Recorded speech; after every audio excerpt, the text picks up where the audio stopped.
تلسی کے ابلے ہوئے پتے چبانے سے گلے کی خارش ختم ہو جاتی ہے۔ کیلے کا چھلکا ماتھے پر مسلنے سے بینائی تیز ہوتی ہے۔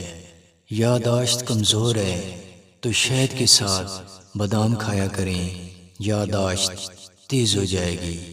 مولی کھانے کے بعد دودھ مت پئیں، ہیضہ ہوتا ہے۔ صبح نہار منہ 1 چمچ شہد کا کھانے سے عقل بڑھتی ہے۔ مولی کھانے سے معدے کی جلن ختم ہو جایا کرتی ہے۔ صبح ناشتہ میں 1 دانہ کھجور کا کھایا کریں، جسم کے پٹھے کمزور نہیں ہوں گے۔ جسم میں درد ہو تو تلوں کے تیل سے جسم کی مالش کیا کریں، درد ختم ہو جائے گا۔ سر میں درد ہو تو ہلدی کو شہد میں مکس کر کے ماتھے پر لیپ کر دیں، درد سے آرام آ جائے گا۔ اگر زیادہ چھینکیں آتی ہوں تو ادرک کا ٹکڑا سونگھ لیں، چھینکیں رک جائیں گی۔